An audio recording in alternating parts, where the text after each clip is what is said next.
जय भोलेनाथ। भोलेनाथ की कृपा आप और आपके पूरे परिवार पर सदैव बनी रहे। दोस्तों, आज की इस खास वीडियो में जानेंगे कि आखिर मुख्य द्वार पर जल छिड़कने का समय क्या होता है और सही विधि क्या होती है। किस समय हमें जल छिड़कना चाहिए मुख्य द्वार पर? क्या मुख्य द्वार पर जल छिड़कने के लिए स्नान करना जरूरी है या बिना स्नान किए भी मुख्य द्वार पर जल का छिड़काव किया जा सकता है? झाड़ू लगाने से पहले या फिर झाड़ू लगाने के पश्चात जल छिड़कना चाहिए? और एक और प्रश्न आया है कि क्या पीरियड्स में हम अपने घर के मुख्य द्वार पर जल का छिड़काव कर सकते हैं या मुख्य द्वार पर दीपदान कर सकते हैं? और जल से ही जुड़ा हुआ एक और प्रश्न है आपका कि मंदिर में जो प्रतिदिन हम एक जल रखते हैं, उस जल का हमें क्या करना चाहिए, किस प्रकार प्रयोग करना चाहिए? क्या हम उसे खाने में प्रयोग कर सकते हैं या फिर हम किसी पौधे में डाल सकते हैं? उस जल का उपयोग किस प्रकार से होना चाहिए? और मुख्य द्वार पर जल छिड़कने से संबंधित आपका अगला प्रश्न है कि कई ऐसे लोग हैं जो कि फ्लैट में रहते हैं, कुछ ऐसे लोग हैं जो कि किराए के मकान में रहते हैं, एक ही कमरे में रहते हैं, तो उन्हें अपने घर पर मुख्य द्वार पर दीपदान किस प्रकार से करना चाहिए, जल किस प्रकार छिड़कना चाहिए, मतलब वो किस जगह को मुख्य द्वार मानकर वहां पर मुख्य द्वार से जुड़े हुए उपाय करें। तो आज की वीडियो पूरी तरह से आपके प्रश्नों पर ही आधारित है, इसलिए बहुत महत्वपूर्ण है, पूरा जरूर देखिए। और यदि आपको आज की वीडियो अच्छी लगे तो इसे लाइक भी जरूर कीजिए, क्योंकि आपके लाइक, आपके कमेंट्स ही मेरे लिए एकमात्र जरिया हैं जिनसे मुझे पता चलता है कि आपको यह वीडियो अच्छी लगती है और आपके लिए वीडियो उपयोगी है। तो यदि वीडियो अच्छी लगती है तो लाइक तो जरूर ही किया करें। इसके साथ ही कमेंट बॉक्स में भोलेनाथ के नाम का जयकारा भी जरूर लगाएं, इससे आपको पॉजिटिव ऊर्जा की प्राप्ति होती है। और यदि आपका कोई भी सुझाव हो, कोई भी प्रश्न हो या फिर कोई भी विशेष वीडियो देखना चाहते हैं तो उसके लिए भी कमेंट बॉक्स में जरूर लिखें। चैनल पर पहली बार आए हैं, यदि अभी तक आपने चैनल को सब्सक्राइब नहीं किया है तो आज के वीडियो यदि आपको अच्छी लगे तो चैनल को सब्सक्राइब जरूर करें और बेल बटन को भी प्रेस कर लीजिए। तो इससे ये होगा कि इस चैनल पर जो भी नई वीडियो अपलोड होंगी उनकी नोटिफिकेशन आपको सही समय पर प्राप्त होगी। तो अब जानते हैं कि मुख्य द्वार पर जल छिड़कने का सही समय क्या होता है और सही विधि क्या होती है। तो देखिए, यदि आप मुख्य द्वार पर जल छिड़कते हैं तो आपको ध्यान रखना है कि जल आप एक दिन पहले ही, मतलब रात को सोने से पहले, एक पात्र में कोई भी आप पात्र सकते हैं। जैसे कि आप एक तांबे का भी पात्र ले सकते हैं।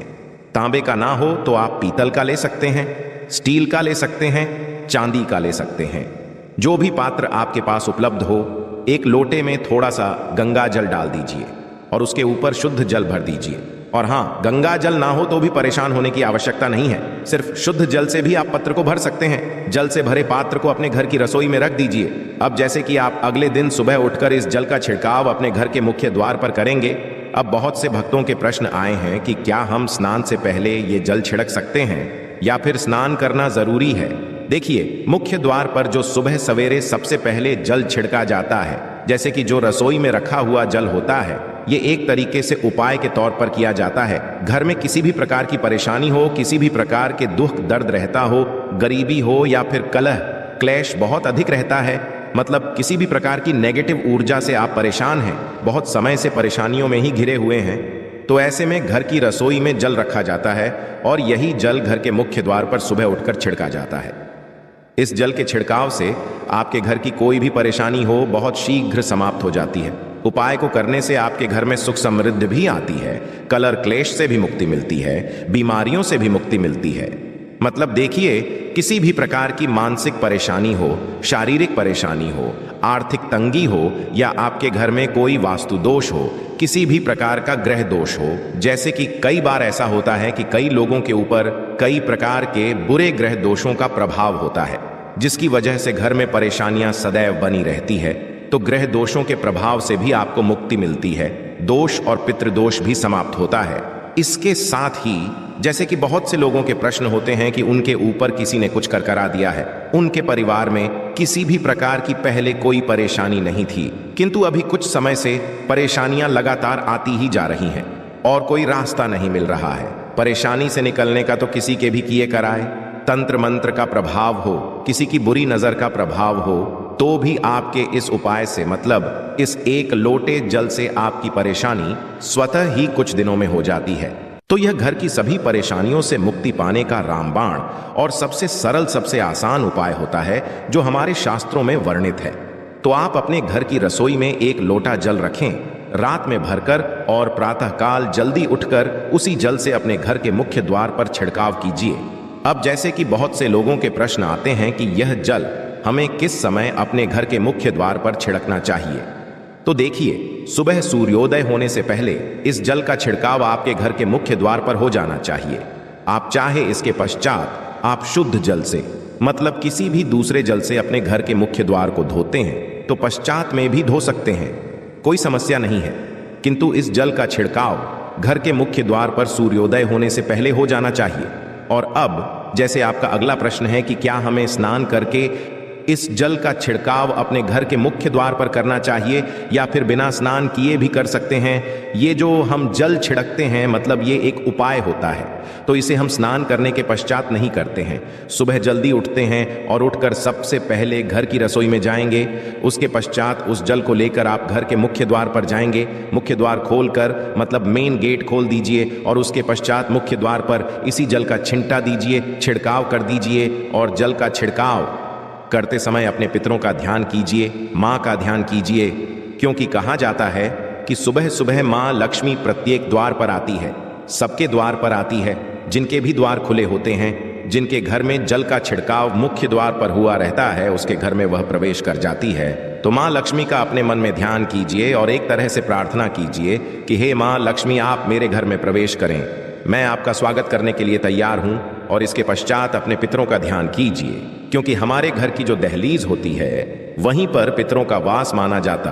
तो जब आप दहलीज पर जल के छींटे देते हैं तो आपके पितृ बहुत हो जाते हैं, प्रसन्न हो जाते हैं और उनका आशीर्वाद भी आपको प्राप्त होता है। तो सुबह जो आप जल छिड़कें, इसके लिए स्नान करने की आवश्यकता नहीं है, बिना स्नान किए भी कर सकते हैं। और अब आपका अगला प्रश्न है कि क्या झाड़ू लगाने के पश्चात हमें जल का छिड़काव करना चाहिए या फिर झाड़ू लगाने से पहले भी जल का छिड़काव कर सकते हैं।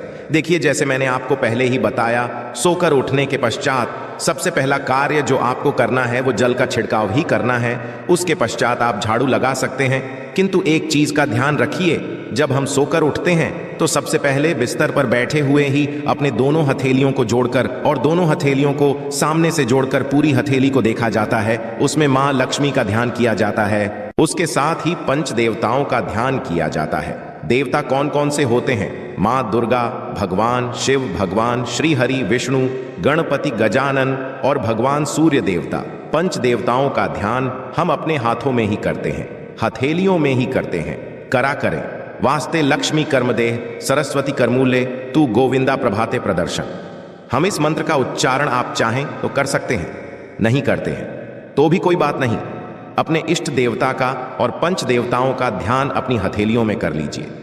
उसके पश्चात दोनों हाथ जोड़कर सभी देवी देवताओं को प्रणाम किया जाता है और उसके पश्चात अपने हाथ से पृथ्वी का स्पर्श करते हैं।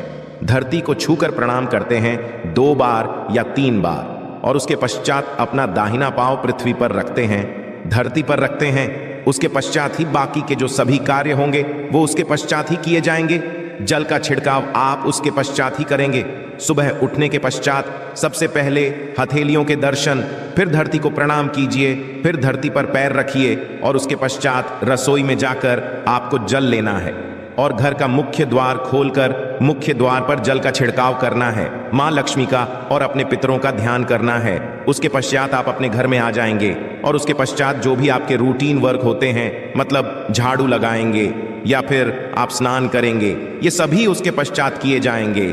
और अब जैसे कि कई लोगों के प्रश्न आते हैं कि जब हम जल का छिड़काव करते हैं, क्या उसी समय हम घर के मुख्य द्वार पर झाड़ू लगाकर और पानी डालकर क्या हम मुख्य द्वार की अच्छे से सफाई कर सकते हैं? जी हाँ, बिल्कुल कर सकते हैं। पहले आप जो रसोई में रखा हुआ जल है उस जल का छिड़काव कर दीजिए।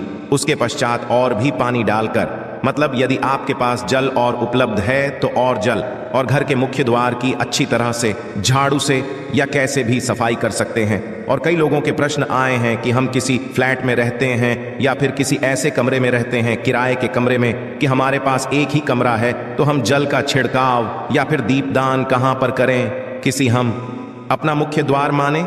देखिए, जो आपका अपना कमरा है या फिर जो फ्लैट है आपका, जहां पर आपका नेल लेट लगा हुआ है, आप उसी स्थान पर दीप दान करेंगे और उसी स्थान पर आपको जल का छिड़काव करना है।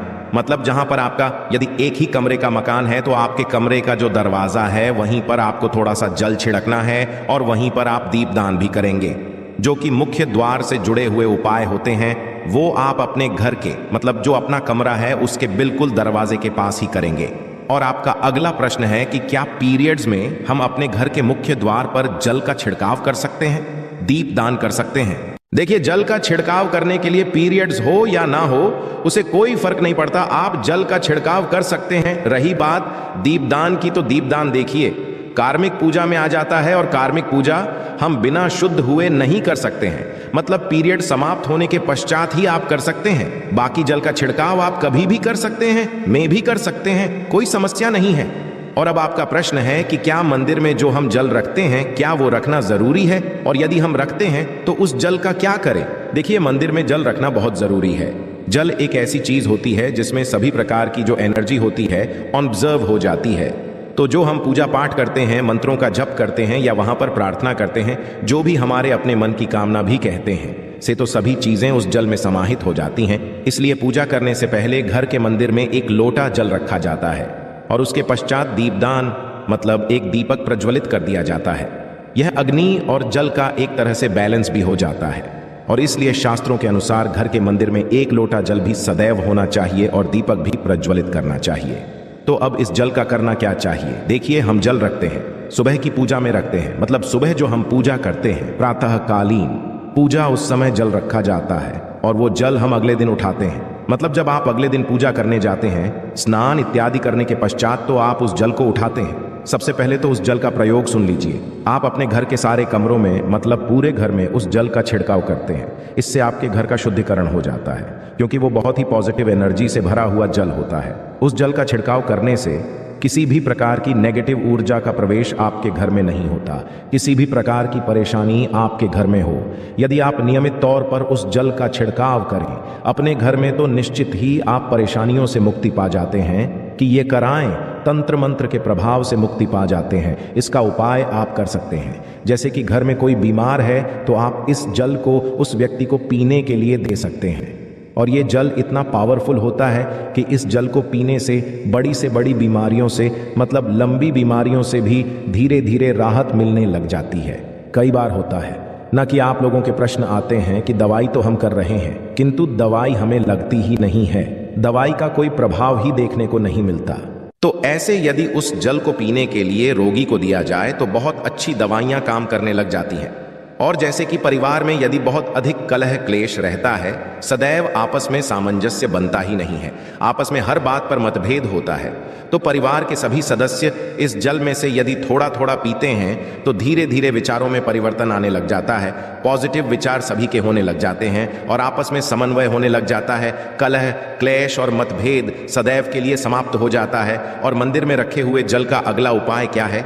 देखिए, यदि आप कोई दुकान करते हैं, कोई व्यापारिक स्थल है आपका, तो प्रतिदिन इसी जल में से थोड़ा सा जल ले जाकर दुकान पर व्यापारिक स्थल पर छिड़काव कीजिए। इससे आपका दुकान आपका काम बहुत अच्छा चलता है। मतलब किसी भी प्रकार की परेशानी आपके व्यापारिक स्थल पर नहीं आती है, क्योंकि जैसा मैंने आपको बताया ये जो जल होता है बहुत पावरफुल होता है, बहुत पॉजिटिव होता है। तो इस जल का करने से बहुत सारी परेशानियां स्वतः ही समाप्त हो जाती है। जैसे यदि आपकी दुकान पर किसी की नजर लगी है, बहुत से लोगों के प्रश्न आते हैं कि हमारे काम को किसी ने बांध दिया है, मतलब किसी की बुरी नजर ऐसी लग गई है कि पहले तो दुकान बहुत अच्छी चलती थी अब नहीं चल रही है, तो आप इस उपाय को कर सकते हैं। निश्चित ही बहुत जल्द ही आपको परेशानियों से मुक्ति मिल जाती है और दिन दूनी रात चौगुनी आपके व्यापार में तरक्की होती है। और है मंदिर में रखे हुए जल को आप अपने घर की रसोई में खाना बनाने में पीने में भी प्रयोग कर सकते हैं, किंतु खाना बनाने में प्रयोग तभी कीजिए जबकि आपके घर में बिल्कुल सात्विक भोजन बनता हो, मतलब लहसुन प्याज।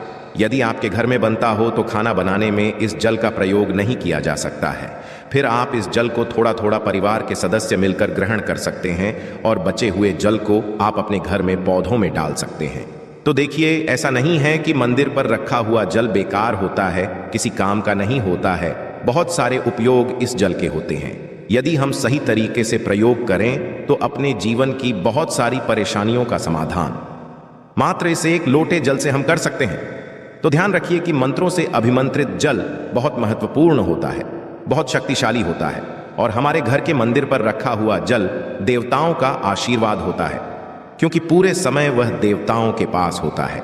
देवता वहां पर रहते हैं, तो उस जल में हर प्रकार की शक्ति समाहित होती है, जो कि पॉजिटिव शक्तियां होती हैं। और इस जल का प्रयोग यदि हम सही तरीके से करते हैं, मतलब उसको पीने में करते हैं, खाना बनाने में करते हैं, घर में जल का छिड़काव करने में करते हैं, तो इससे हमारी समस्याओं का समाधान होता है। और यदि कोई भी कार्य नियमित तौर पर मतलब प्रतिदिन किया जाता है, तो उसका हमें लाभ प्राप्त होता है। कभी कभी तो निश्चित ही आपको उतना लाभ दिखाई नहीं देगा, किंतु यदि आप नियम बना लेंगे कि हर रोज उसी जल से घर में छिड़काव करना है, घर में प्रत्येक व्यक्ति को थोड़ा थोड़ा पीने के लिए देना है, बचे हुए जल को पौधों में डाल दीजिए, दुकान पर छिड़क दीजिए, अपने घर के व्यापारिक स्थल पर छिड़काव कीजिए, बच्चों की बुक सेल्स में, अपने घर की तिजोरी में, हर जगह इस जल का छिड़काव कीजिए और नियमित तौर पर कीजिए। चमत्कार आपको निश्चित ही देखने को मिलेगा।